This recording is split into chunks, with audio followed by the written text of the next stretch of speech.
Hey, what's up, everybody? This is Charles Sebastian, and welcome you guys to another episode of the Dreamers Pro Show, where we cover everything from sports, hot topics, classic debates, entertainment, and we give you guys a fresh perspective on things and how we see them. And folks, we got a devastating show. If you're a LeBron fan, get your box of Kleenex right now because you're going to be crying through this episode. But before we get into it, please make sure you like the video and sub to the channel, and be sure to follow me on Instagram. My handle is CTABANZ. So Skip Bayless recently went on a rampage on his channel where he dropped an episode yesterday titled LeBron James just flipped the script from playoff disaster to the Lakers failed and betrayed him. It's about a 50-minute segment. I suggest you guys go watch it because he dropped a lot of gems in that particular episode. And he, as I was watching him, he dropped a set of information that I was unaware of. And the information was LeBron's playoff record since he joined the Lakers. When he read off LeBron's playoff record, I damn near fell out of my chair because I couldn't believe that's what it was. And we want to play that, but after hearing his record, I decided to do something that we haven't done in probably like a year and a half, which is really get back to one of our research-driven shows. And today we had the time to do it, and we crunched some numbers. Folks, the numbers we have for y'all today, LeBron ain't gonna come out looking good in this show, bro. So if you're a temperamental LeBron fan, if you are one of those guys that rubs honey all over your ankles every day in the morning, this ain't going to be one of the shows for you, bro. It's going to get bad. Like really, really, really bad. Take a listen to what Skip Bayless had to say here. Alex Caruso was a Laker when they won that Mickey Mouse championship in Orlando. And maybe you caught this, but after Caruso's Thunder won this year's championship, Caruso said, and I quote, "Now I have a real one," meaning a genuinely won ring, not a cubic zirconia. Yet, even if we count that championship run in the bubble, LeBron is only 28-25 as a Laker in the playoffs. Only 28-25. And some people try to make the case he's the GOAT. That's more of a Billy Goat record. A Billy Goat eating tin cans record. I am not making this up. You can look it up.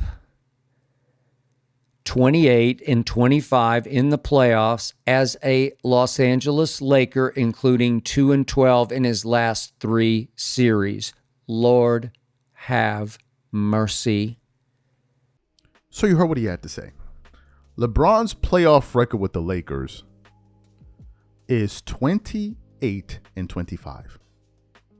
That is damn near a 500 record. And if you juxtapose it with the talent he has played with throughout the duration of his time with the Lakers, it's egregious. And it's an incredible failure.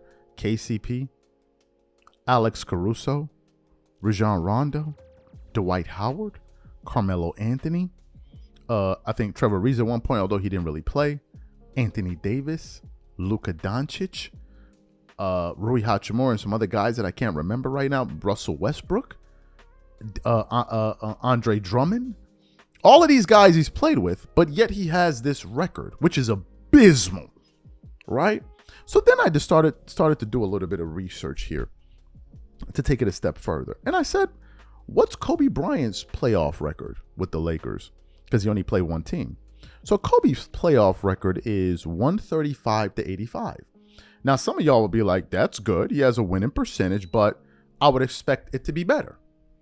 There's a reason for that, but we're going to get to that later. LeBron's playoff record in the course of his entire career is 188-108. And you're like, wow, that's an 80-game differential. LeBron is clearly better than Kobe Bryant. But then this is when we get into the data. Well, we now know that 25 of those losses came when LeBron joined the Miami Heat. I mean, the Los Angeles, joined the Los Angeles Lakers, or rather when he went out to the Western Conference. And then I really started to research this thing a little bit further. And the more I researched it, the more I realized LeBron James has been abysmal in the West. And the fact that LeBron played in the East is the reason he even has that record. Let me give you guys some data here in case some of you don't know. When Kobe, let's take the time frame from 2000 to 2010. This is the data, and we want to put it up for you. The Eastern Conference average win percentages. I got this from basketballreference.com. You can go crunch the numbers yourself. Essentially, what the thing said is it took the average win percentage per conference for the year. East-West, 01, East-West, 02, East-West, all the way to 2010. Do you know the average win percentage of Eastern Conference teams in that 10-year window? Their win percentage was they won 47.5% of the games. Western Conference teams won 52.6%. What does that number express? This number clearly expresses the fact that Kobe played in the more difficult conference and somehow, some way, found a way to win. This number also reveals the fact of how LeBron was able to make it to so many finals, because he clearly played in the weaker conference. I want to give you guys a macro view of this so you understand just what we're dealing with. LeBron has been in the NBA for 45 million years now? I'm being facetious, obviously, 22 years. Here is the data of the winning percentage from the year 2000 to 2025, East versus West. The East win percentage is 47.9, whereas the West is 52.2. What this number indicates is that the West has been the better conference for the last 25 years. Kobe spent 20 of those years in that conference. Of those 20 years, he went to the finals, playing harder teams. Not because I said so, because the data indicates such. But LeBron played in a weaker conference, and therefore he was able to make it to so many NBA finals, which then now begs the question. If LeBron is as great as you say he is, why hasn't he been able to win more?